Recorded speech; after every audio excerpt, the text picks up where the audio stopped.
Hey, everybody, Bo and the Beard here from the Center for Christian Education.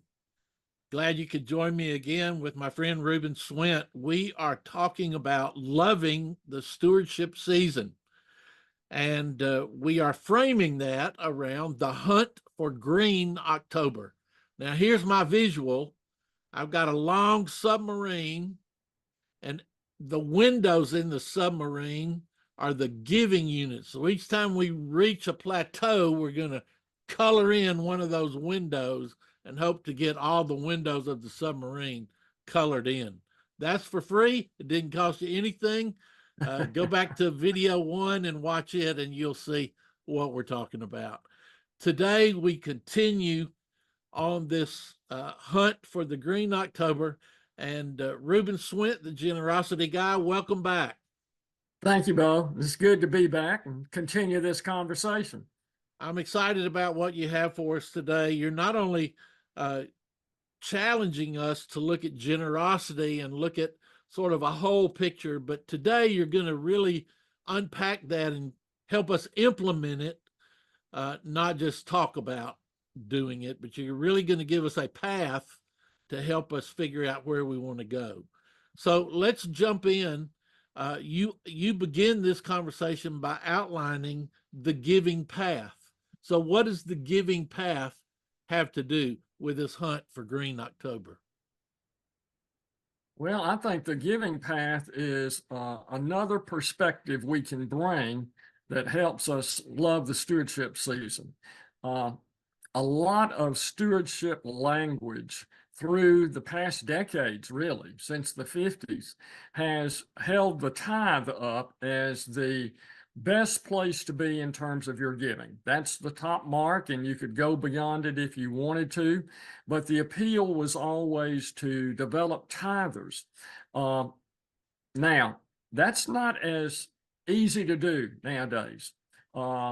Economic situations are different today all across the board, and the tithe is practiced by fewer and fewer people, primarily among the older generations. That's what they learn, that's what they do, but it's not going to be received well, and it's not going to feel like a loving approach if all we do is say, you should tithe, and if you don't, well, you should tithe. If you know what I mean. As if there's no other response that's acceptable or that is correct or good or whole or valid. So for me, the idea is to be a giver, be generous, practice the arts of generosity. And regardless at what level a person or a family gives, if they are giving, I say you're on the path. You're on the path with the rest of us as we journey together on this exciting adventure called life. And giving is a part of it, and it's one way that we invest ourselves beyond ourselves. And we don't have to start on the path at 10%. We could start at a lesser amount, at 5%, or even 1%. As for those of you who are clergy, I would say your primary task, honestly, is to get people on the path of giving at some level. That's the essential work to be done. And as they experience that, and as they live their life and perhaps have more resources and more opportunities, they can always increase or take a further step along that giving path. And I think that's one way to frame your stewardship season. We're on the path today, and we're going to take steps along the path. And this is an opportunity for us to reflect, be grateful, and think about a way we might take a higher step in terms of what we're giving. The piece that I like most about the giving path is when it's considered in parallel to a spiritual journey. And I consider the giving path and our spiritual journey to really be two tracks along that same path.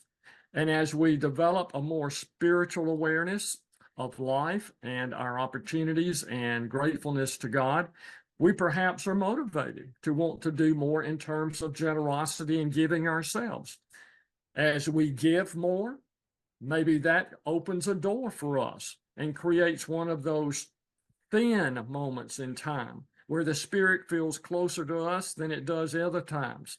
And we develop more into our own spiritual awareness of what God is calling us to do and what God is shaping us to do. So I like the giving path, and the real key factors of that: one, get on the path, begin to give.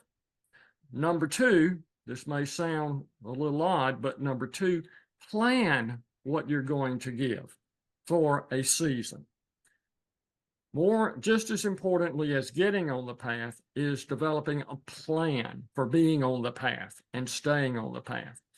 And then every year, evaluate your plan. Is this where I need to be? Can I move a little farther? If not, stay on the path.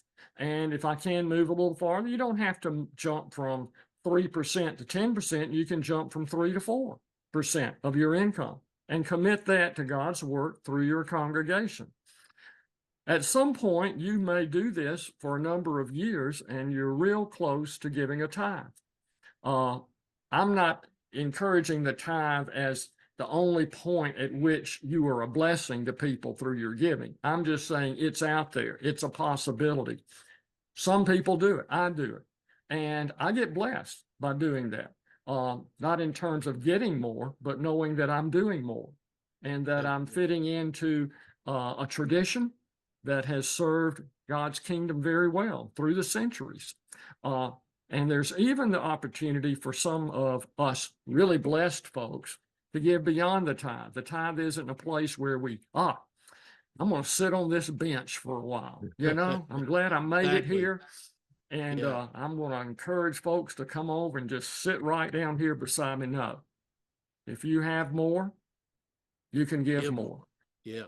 I also like being able to show someone tangibly what 1% more might look like. Oh, yeah. For instance, I was sitting with a young couple and they said, we just don't have any more money to give. And I said, no, I understand that totally. Tell me, how often do you go to Starbucks? Oh, we go twice a day. I said, oh, okay. Both of you go twice a day? Yes. Well, what if you only went one time a day? Could you do that? Yes. If you only went one time a day to Starbucks, how much money are you spending?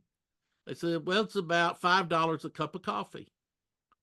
I said, well, if you only went one time over a month, you'd be giving between $110 and $120 a month, depending on how much coffee. Is that something you could do? Well, we never thought of it like that. I said, well, maybe that's a way to frame it. What's something you could give up a little bit of, not totally sacrifice, just a little bit of. That's right. On the path so that you feel good about where you are and what you're doing. And so that we celebrate that with you. And that's certainly spiritual growth and spiritual formation, even as it is generosity and stewardship development. So as we move people onto the path, we also have to help people understand what we're talking about. We are notorious for having a language all our own. Those of us who are fundraisers certainly have a language all our own. So unpack for me, if you would, a few of the definitions that might need a little freshening up from when you and I were engaged in stewardship plans to what we might could talk about with relevance for our church today. That's a challenging question. And Bo, I'm kind of sitting here saying, what would that be? Well, I think first of all, we're having a stewardship season rather than a pledge the budget season. I think first we don't talk about budgets. I think we start talking about our annual ministry plan, if you will, because a budget really is the plan for ministry written in numbers. So why don't we just talk about the plan for ministry? Because that's really what it is. We could say pledge card. That's been used often. But what if the card itself was called my personal giving plan? What I like about that is personal. It's my plan, my personal plan. And it involves giving, and it's a plan. That means I've sat down and I've thought about it. I've weighed, do I need 1 or 2 Starbucks a day or just one, kind of thing. I've planned, I found a way. In terms of talking to the congregation, a lot of times they hear from the finance committee the word income and expenses, and those are good words. But I would say that's better kept as internal language, if you will. I like to use the word contributions because that's the income you have. That's what it is. You're not selling stuff. You're not renting stuff necessarily. You're not providing a service or whatever. You're just taking free will offerings from people. You're receiving free will offerings. And the same in terms of expenses. You have expenses, but they are the cost of doing ministry. They're ministry costs. So I think that's better external language to the congregation. We've talked about generosity as being a companion word with stewardship. Sometimes at this fall season of hunting for green October, there's this catch-up need in terms of giving from the summer slump. Well, some churches will have a catch-up offering. I like to have a go-forward offering, saying, look at all the ways that we're making a positive impact in the lives of people, both inside our walls and beyond our walls. And why doesn't our giving reflect that? Shouldn't it? Why don't we just go forward with our giving the same way we're going forward with our ministry and our missions? Rather than paying our bills, we're funding our ministry. Rather than having a stewardship campaign, we're having a generosity celebration. Rather than supporting the church institution, we are expanding our ministry. And here's the way it is. Your church needs your giving. Well, I'll cycle back to the last series we did. Churches has no needs. Churches have solutions to the needs of other people. So you have the church's solutions to the needs of other people. So that's some new language, if you will, that you can use during the stewardship season. Love that. Love that. Now, you have helped me expand my thinking of the stewardship committee being more than just money people. And you've convinced me maybe about a theme to engage people, invite them in. But now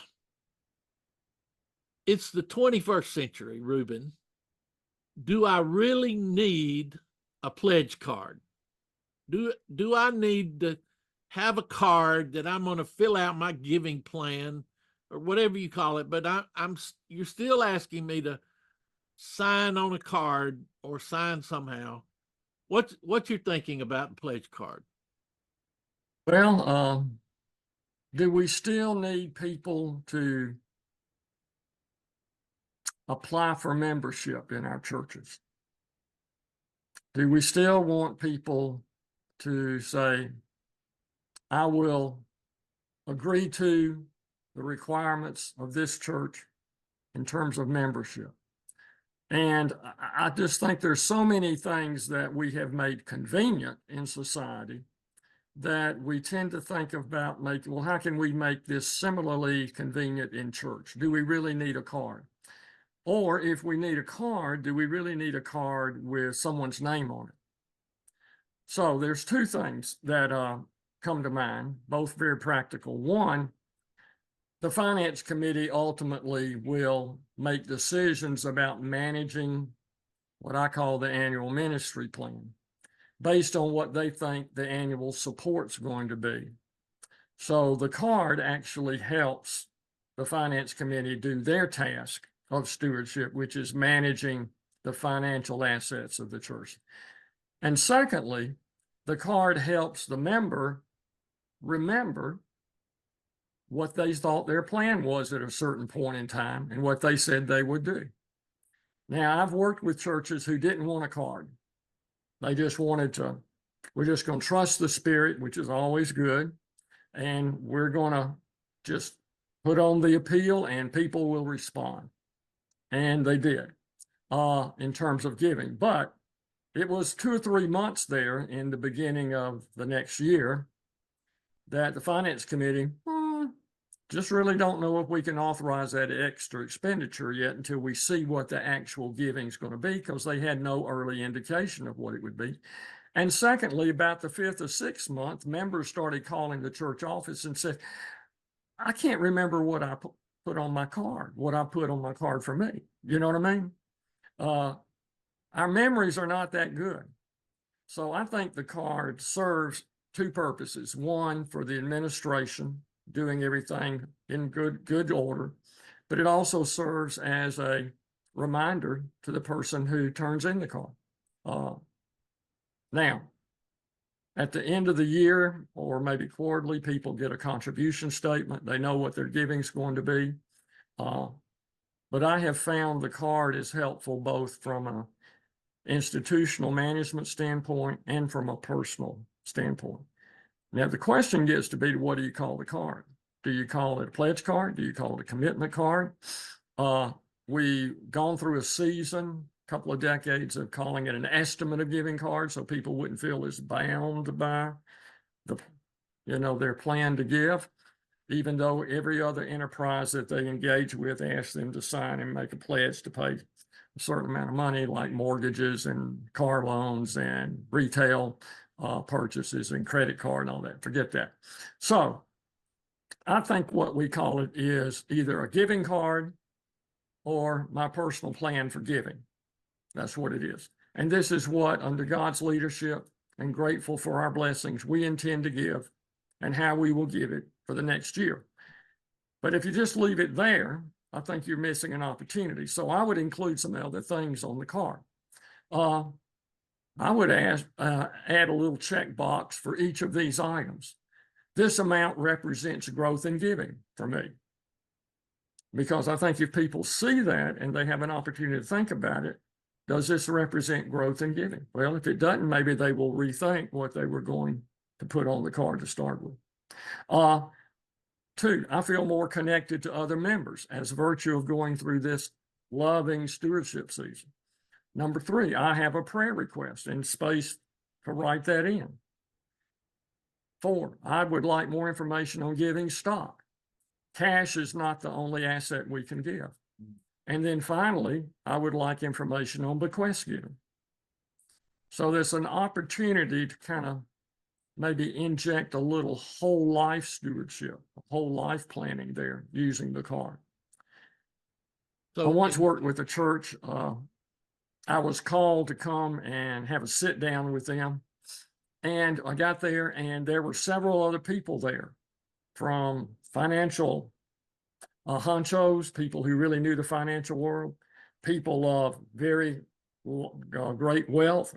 And we were all there as a think tank.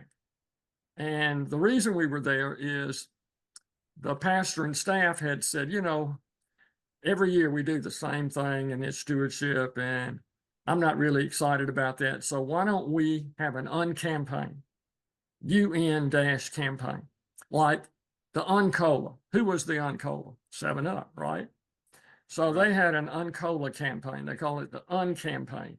And they got rid of everything that they could possibly think of that would be not exciting, tedious, boring, maybe offensive, and they just didn't do that. But they still sent out a card.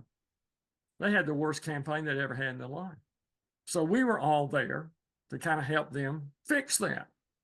And, everybody had a comment. And so it got around to me and I says, the only thing that's going to fix this is have a properly run campaign. You need to redo. And they didn't want to hear that. But the other people sitting around the table said, yeah, I'd redo it. And finally, the weight of opinion was such that the recommendation was, we'll redo the campaign. They redid the campaign. They found ways to make it lighter, energetic, more loving. And they had a wonderful campaign. And they explained, we didn't get the results we need. We're going to try this approach, and it worked. So I think one of the things about questioning is whether we do this part of the campaign or we do that part is to ask, what are we giving up? What might be our unintended consequences of doing this? And rather than just delete it, maybe we need to reframe it, recreate it, use that stewardship committee that's full of what I hope are artist type of people to come up with something that's really nice and neat and appropriate to that congregation, personalized for that congregation. Well, church people know in September and October, they're going to be challenged in their giving, and they're going to be invited into generosity. That's nothing new. It's on the calendar. We know it. The challenge is how we communicate it. And I really like the personal plan for giving. I really like having a tangible card. And I really like the expanded questions that you're asking. So you've given us a lot to think about, allotting ample time to promote it, having the pastor involved with sermons, having other people involved by sharing testimonies or giving stories, whatever you may call it. You've given us lots of ways to implement, and man, I just really appreciate these ideas. I think we're going to come back next week, and we're going to talk about some concrete things to do and not do in this hunt for Green October that will make us really love giving. So thanks, Ruben. Practical stuff, good stuff as you challenge us. Friends, Bo and the Beard from the Center for Christian Education, thanks so much for joining me, and we'll see you again soon.